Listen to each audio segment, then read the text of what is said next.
Nakalabas na tayo ng bahay kasama si Dan, gano'n. Tapos, ito yung outfit ko. Char!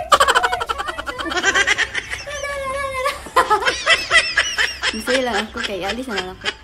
Alis ako, punta lang naman tayo sa sa dentista ba? Sa dentista ni Dan. Tapos, punta tayo sa anak niya, gano'n. And, mukhang uulan dito mamaya. Makulimlim ba? And, wala lang. Alis na tayo, kaya nandun si Dan sa baba.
Yeah. All people are... Most of them are Mexican here. This is the houses that I see on TV. Oh yeah? Yeah. This is no parking. I'll show you. On the pole, the Monday no parking or whatever. Oh, okay. Yeah. Dana, You need to get out of Illinois. we're well.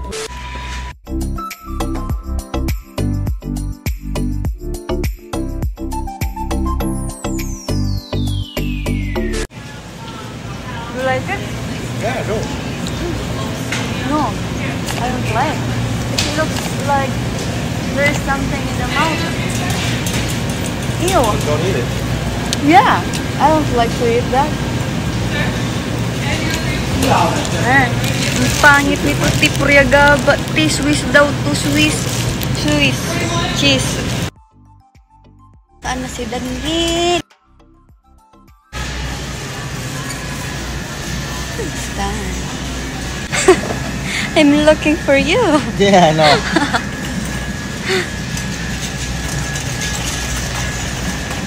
Food's going up 100%. Hmm? Food's going up 100%. Yeah. Tubig yung grocery natin. Tubig is life. Ganon. Alright, good enough. Alright, now I'm done. Yeah. Alright.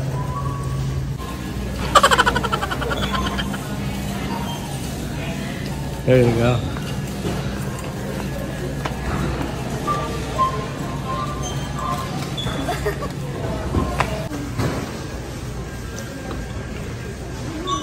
You have blueberry this time? Yeah, there's a different flavor, so I'll get one. Okay.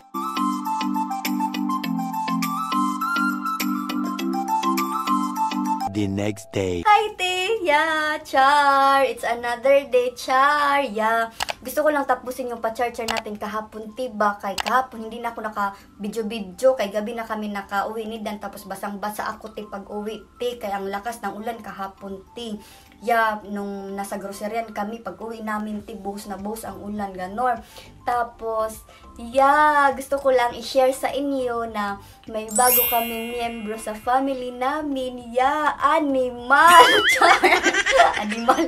Yeah, animal, te, pusa. Yeah, pusa yung inampon namin, te. Kay bawal pa kami sa sa aso ba, kay si Dan, sa pagtulog ba, ayaw niya nang maingay pa kasi nag-work pa siya, ganun.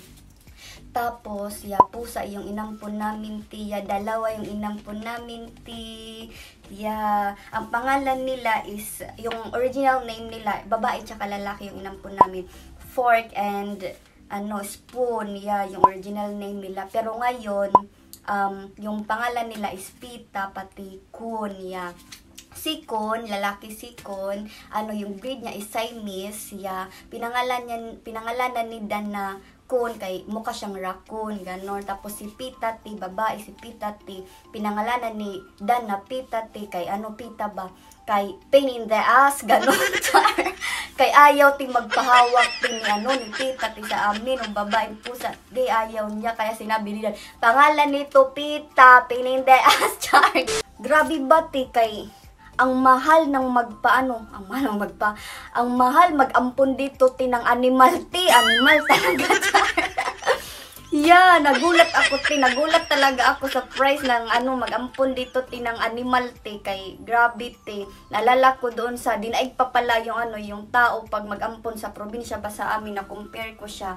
Kasi dati ba naalala ko may inampon sa amin na na tao ba na baby ganon. Grabe. Ano yan? Milaway ko dyan. Grabe yung baby yung pag-ampon sa kanya is nagbayad lang ba ng mga 5,000 yun ganun. Dito sa Amerika ang pusa ang mahal doble triple pa tayong mga wala lang nagulat lang ba ako sa price grabe naman dito sa Amerika. Kay lahat na lang mahal, char. Lahat bili, lahat mahal, ganon. Pero okay naman kasi worth it naman yung pag-ampon namin sa mga pusa kasi ang cute nila. Tapos hindi na ako boring sa bahay. Kahit na sila na lang yung kausap ko, meow na naman, meow, ganon. Okay lang naman ako, nag-umot na naman ako. Pero okay lang naman ako dito sa bahay, mag-isa. Kahit na, okay lang. Okay lang. And, nag-decide si Dan na mag-ampon kami kasi sinabi ko sa kanya, mag-ampon tayo ng pusa na lang kasi ayaw pa niya ng ng aso. Pusa na lang. Tapos sabi niya, okay, sige. Tapos nung okay na ba na siya, okay na siya, naka-move on na siya sa isa naming pusa. Sinabi ko sa kanya na kumuha na tayo ng pusa, gano'n. Tapos sabi ko sa kanya, ayaw ko ng isa, gusto ko dalawa, char. Para 3 na kami sa bahay. And binigyan pala, pakita ko sa inyo, nung kahapon pala, nung pumunta kami sa anak ni Dan, binigyan niya ako ng mga candy. Tapos sabi niya sa akin, maggawa daw ako ng video ba para sa pag-try itong candy. Supportive yun sa akin, tiya. Kahit na hindi nakakaintindi ng ng lingwahe natin, nanonood yun ng video ko, ang bait ng anak ni Dan sa akin, supportive yun, sabi niya sa akin, gawa ka ng video, gusto kong makita kung anong reaction mo daw sa sa mga candy na to dito sa Amerika, char. Mga sinaunang candy daw, hinanap pa talaga niya to, doon sa store, hinanap niya talaga to, kasi wala na daw nito dito ba sa mga store dito, yung mga kinadaan, yung mga una pang mga candy.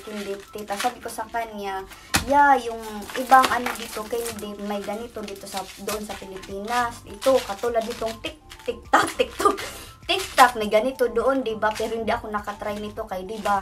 Ang alam ko yung TikTok na to, mahal to kay, mahal to kay, hindi ako bumili ng mahal kay kuripot ako,